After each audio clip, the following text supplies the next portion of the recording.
Vivemos hoje os dias mais turbulentos dos últimos tempos. O mundo parece um barril de pólvoras. As nações estão medindo força. O Brasil vive uma crise medonha, talvez sem precedentes, na área política, econômica, moral e espiritual. Nações contra nações, reino contra reinos. Foi o que Jesus mencionou no seu sermão profético que estaria à frente. Parece-nos que estamos vivendo esse tempo.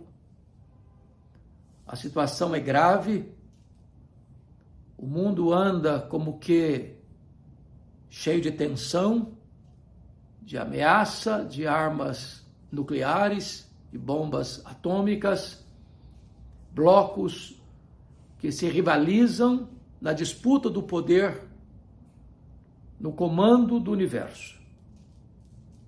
Estamos, de fato, naquele tempo que Jesus disse, o tempo do fim.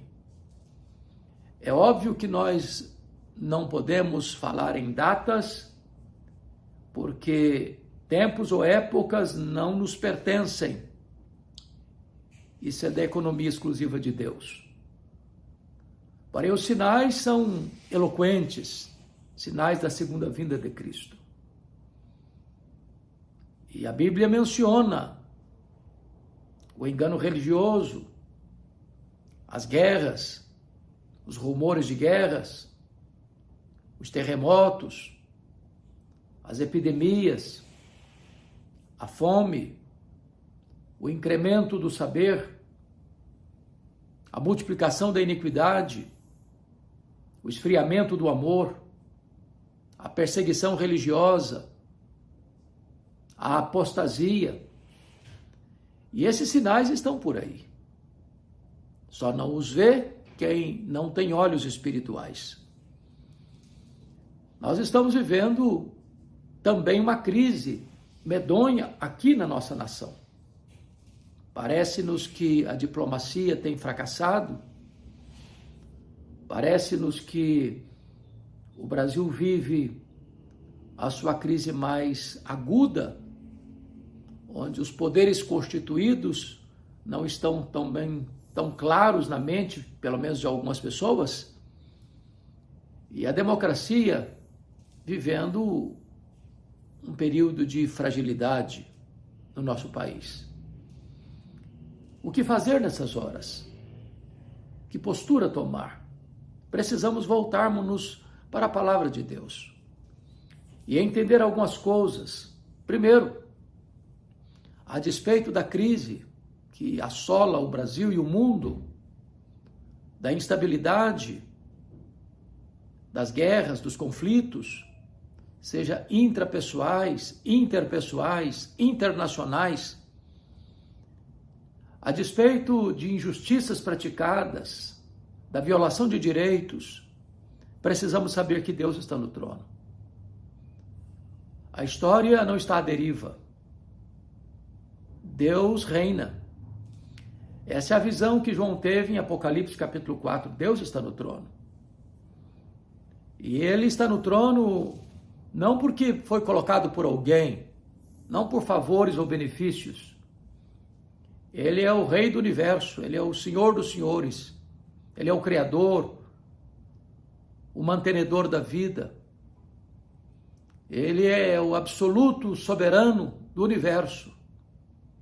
Ele é quem estabeleceu todas as coisas para o louvor da sua própria glória e jamais será apiado do poder. Também vemos em Apocalipse capítulo 5 que o livro da história está nas mãos de Jesus, o Cordeiro que venceu, que foi morto, o leão da tribo de Judá, raiz de Davi.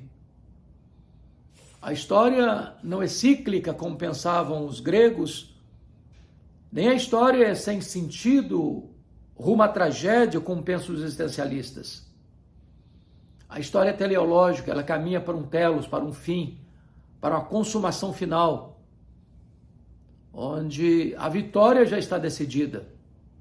E a vitória é da verdade sobre a mentira, é do bem sobre o mal, é da justiça sobre a injustiça, é da luz sobre as trevas, é a vitória de Cristo e da sua igreja sobre o diabo e suas hostes. Jesus Cristo, o Filho de Deus, o Messias prometido, o Alfa e o Ômega, o princípio e o fim, o Rei dos reis, o Senhor dos senhores, o soberano dos reis da terra. É Ele quem dá vida, é Ele quem tira a vida, Ele é quem exalta, Ele é quem humilha. É Ele quem coloca no trono, Ele quem tira do trono. Ele é quem olha para as grandes nações da terra e as considera todas como um pingo que cai de um balde, como um pó numa balança de precisão. Ele é quem olha para os príncipes deste mundo, os poderosos desta terra, e com apenas um sopro os desarraiga, arrancando-os de suas posições de prestígio e poder. É o Senhor Jesus quem controla a história tem suas rédeas nas mãos de Jesus. Mesmo que agora pareça que o mal está prevalecendo, mesmo que você ache que o diabo está ganhando de goleada, mesmo que você pense que aqueles que praticam a injustiça escapam da lei, fazem as leis, torcem as leis, escapam delas, mas jamais escaparão do reto juízo divino. A história da humanidade prova isso. Você olha, por exemplo, para os reinos do passado. Onde está o poderoso Império Egípcio, dos grandes faraós que dominaram o mundo? Onde está a poderosa Síria de Senaqueribe, que conquistou terras, devastou cidades, amontoou cadáveres? Onde está a poderosa e megalomaníaca Babilônia, senhora do mundo, cheia de soberba e orgulho? Onde está o grande império persa, que derrota o grande império babilônico e domina o mundo? Onde está o grande e poderoso império greco-romano, pela força e destreza de Alexandre o Grande? Onde está o poderoso Império Romano, que dominou o mundo por séculos, colocando de cócoras as nações da terra, subjugando-as com o seu poder, com a sua valentia, com as suas armas, com seus exércitos? Os reinos deste mundo caíram e vão cair. Vão cair. Deus, no seu tempo, há de julgar as nações e colocar todos os seus inimigos debaixo dos seus pés. Ele é o soberano dos reis da terra e ele há de vir com grande majestade e poder para julgar as nações. E diz a Bíblia que quando ele voltar, na sua majestade e glória, ele vai julgar as nações e colocar os que estiverem à sua esquerda numa condenação eterna. Apartai-vos de mim, malditos, para o fogo eterno preparado para o diabo e seus anjos. Mas há de dizer aos que estiverem à sua esquerda: vinde benditos de meu Pai, entrai na posse do reino que vos está guardado desde a fundação do mundo. Jesus há de colocar debaixo dos seus pés todos os seus inimigos. E ele vai lançar no lago do fogo o diabo, o anticristo, o falso profeta. Ele vai lançar no lago do fogo a morte, o inferno e todos aqueles cujos nomes não estão escritos no livro da vida. E ele vai reinar supremo e soberano para sempre e sempre com o seu povo, remido, lavado no seu sangue. Portanto, nós não temos que temer, achando que a nossa vida está nas mãos dos poderosos deste século. Não está. A nossa vida está nas mãos do Rei dos Reis, do Senhor dos Senhores. Ele é quem dirige a história. Os homens que tresloucadamente cometem atrocidades, violência, injustiça, que se entregam a toda sorte de corrupção e maldade e que agora escapam e às vezes condenam inocentes, podem escapar por um tempo e podem escapar das mãos dos homens, podem escapar das leis humanas, mas não escaparão da justiça divina. A Bíblia diz que Deus não inocentará o culpado. que a alma que pecar, essa morrerá. A não ser que o homem se volte para Deus, dos reis aos vassalos, dos poderosos aos fracos, dos doutores aos analfabetos, dos ricos, dos pobres, dos governantes e dos governados. A não ser que se voltem para Deus em arrependimento sincero, não há esperança. O juízo de Deus os apanhará. O homem será apanhado pelas próprias cordas de seu pecado. E aquilo que o homem semear, isso também ele ceifará, diz as Escrituras. Aqueles que pensam que Deus não existe, equivocam-se. Aqueles que acham que Deus está distante e indiferente, erram. Aqueles que creem que Deus é bonachão e que Deus não vai fazer nada, reivindicando a sua glória e aplicando a sua justiça, estão enganados. Aqueles que creem que podem fazer tudo e Deus não está vendo, ou Deus não chamará as ordens, estão profundamente equivocados. Deus é o reto juiz. Não podemos nos escapar dele. Ele sabe tudo a nosso respeito. Ele conhece os nossos pensamentos, as nossas palavras, as nossas obras, as nossas omissões. Esse Deus é inescapável. Não há como fugir dele, nem nas alturas excelsas, nem nas profundezas abissais. Esse Deus é o Todo-Poderoso Deus. Foi Ele quem nos formou de maneira assombrosamente maravilhosa no ventre da nossa mãe, conhecendo a nossa substância quando ainda era uma substância informe, nos tratando não como uma verruga pestilenta, mas como um ser real, porque a vida começa na concepção. Este Deus é o Deus que está no controle do universo, no controle das nações, no controle da nossa vida. Às vezes, para exercer a sua própria disciplina, Deus pode usar uma nação perversa para disciplinar o seu próprio povo. Mas essas nações não ficarão sem a correção divina. Então, é hora de você entender a soberania de Deus. É hora de você compreender que Deus não está longe como pensavam os deístas. Deus não é um ser difuso, confuso, misturado com a criação, como pensam os panteístas. Deus não é inexistente, como pensam os ateístas. Deus não é um ser incognoscível, como pensam aqueles que são partidários de uma ideia agnóstica. Deus é o Deus presente. É verdade, ele é transcendente, mas é também imanente. Ninguém pode fugir dele, ninguém pode escapar da justiça dele. Os homens cometem o erro, cometem atrocidades, fazem males terríveis, às vezes crimes de colarinho branco, gente condecorada, com benemérito da sociedade, gente nas altas posições, nos poderes constituídos, cometem os seus pecados, suas transgressões, suas injustiças, suas maldades, achando que ninguém vai ver ou que ninguém vai descobrir, ou se descobrir, estão blindados pelos poderosos. Porém, ninguém pode escapar da justiça divina. Haverá um dia que Deus vai chamar todos às barras do seu tribunal. E lá haverá a aplicação plena da lei e o exercício pleno da justiça. Esse tribunal divino é incorruptível. Ele é um tribunal que agirá de acordo com a lei. E jamais alguém escapará, porque esse tribunal não pode ser corrompido. Então, minha palavra hoje para você, para a nação brasileira, é uma palavra de exortação, de uma volta para Deus, enquanto é tempo. Enquanto é tempo. Porque chegará um dia que não haverá mais tempo, que será tarde demais. A história é nossa pedagoga ou será nossa coveira.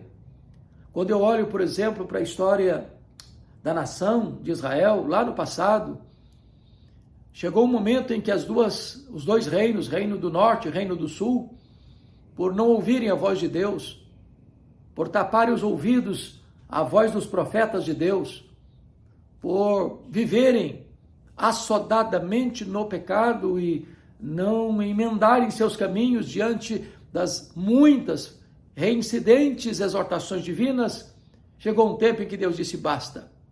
O reino do norte, das 10 tribos do norte, cuja capital era Samaria, foi cercada 3 anos pelo Império Assírio. E então a cidade de Samaria foi tomada, invadida, destruída, as pessoas mortas e as sobreviventes levadas para um longo, doloroso cativeiro, e dali se dispersaram.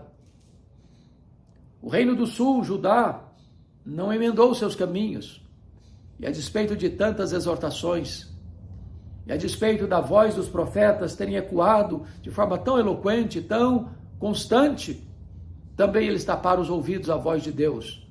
E chegou a hora que Deus disse basta. E em 586 a Babilônia invadiu a cidade de Jerusalém, destruiu a cidade, arrasou seus fundamentos, queimou o templo de Salomão e levou o povo cativo para uma escravidão de 70 anos na Babilônia. Se nós não aprendermos com a história, vamos repetir os seus mesmos erros. Deus é o mesmo, imutavelmente o mesmo, cheio de graça e misericórdia, mas também justo e santo. E nós não podemos zombar desse Deus e escapar do seu juízo, a não ser que nos arrependamos, que nos quedemos aos seus pés, clamando por misericórdia. A Bíblia diz que Deus não inocenta o culpado, mas a Bíblia diz que Deus perdoa aquele que se arrepende. Ele não rejeita um coração quebrantado. Jesus disse, aquele que vem a mim, de maneira nenhuma eu o lançarei fora. E agora eu quero me dirigir a você em particular. Eu não sei como está a sua vida. Se você tem andado longe de Deus, se você tem se rebelado contra Deus, se você até mesmo descrê de Deus, ou se você, a despeito de conhecer, não tem obedecido a Deus, está na hora de você se voltar para Deus enquanto é tempo. Deus está lhe dando mais uma chance. Deus está lhe dando mais uma oportunidade. E eu me levanto aqui agora para dizer a você, volte para Deus enquanto é tempo. Invoque-o enquanto Ele está perto. Não permita que esta oportunidade se vá, porque você e nem eu administramos o futuro. Não sabemos o que vai nos acontecer amanhã. Não sabemos se estaremos vivos amanhã. Não sabemos se teremos oportunidade de clamarmos por misericórdia amanhã. A nossa vida pode ser ceifada repentinamente, abruptamente, e não teremos então tempo. Hoje é o dia oportuno. Hoje é o dia da salvação. Hoje Deus conclama você a se voltar para Ele, porque Ele é misericordioso. Ele tem prazer na misericórdia. Ele é rico em perdoar. Aquele que clamar a Ele ouvirá da boca de Deus uma palavra de perdão, de cura, de restauração, de reconciliação. Então hoje, eu conclamo a você, em nome dos profetas de Deus, dos apóstolos de Cristo, eu conclamo a você em nome da igreja, a noiva, para que você venha para Cristo, para que você se arrependa dos seus pecados, para que você creia no Senhor Jesus, para que você experimente o perdão, a graça, a misericórdia, e você receba a vida eterna. Ele tem para você vida plena, vida feliz, vida abundante, vida eterna. Se hoje você reconhecer o seu pecado, se hoje você confessar a Jesus Cristo como seu Salvador e Senhor, você recebe dele a própria vida eterna, o perdão dos seus pecados, o alívio da culpa para a sua consciência tão atormentada, e ele dará a você perdão, salvação, restauração, a própria vida eterna. Que Deus abençoe sua vida, que Deus abençoe sua família, que você se volte para Deus agora mesmo. Venha com a sua família. É hora de você liderar sua família, não para o pecado, mas para a volta para Deus. É hora de você encorajar sua família a conhecer a Deus, a amar a Deus, a servir a Deus, a glorificar a Deus. Porque este é o propósito da nossa existência. Fomos criados para o louvor da glória de Deus. O fim principal do homem é glorificar a Deus e gozá-lo para sempre. Então, o dinheiro não pode satisfazer você, a riqueza não pode satisfazer você, o seu conhecimento, a sua sabedoria humana não pode resolver o seu problema, o poder que você tem nas mãos não pode resolver o seu problema, nenhuma escora humana pode manter você de pé. É só Jesus pode dar a você segurança eterna e salvação eterna. Então volte para Ele. Nada que este mundo possa lhe oferecer vai preencher o vazio do seu coração. Salomão tentou buscar a felicidade, a segurança na bebida, nas festas, na música, nas realizações, na riqueza, no sexo, na fama. O que ele encontrou foi apenas bolha de sabão, névoa, vaidade, sem qualquer conteúdo, sem qualquer consistência. Os tesouros deste mundo podem dar a você conforto, mas não podem dar a você segurança. O seu dinheiro pode lhe dar certas regalias, mas não pode comprar para você a vida eterna. Então é hora de você se voltar para Deus, acertar a sua vida com Deus e desfrutar da glória de Deus, da alegria da salvação, da segurança da vida eterna. Que Deus abençoe você, que Deus abençoe o seu coração, que Deus abençoe sua família, que você se volte para o Senhor enquanto é tempo, enquanto Ele está perto, enquanto você pode achá-lo.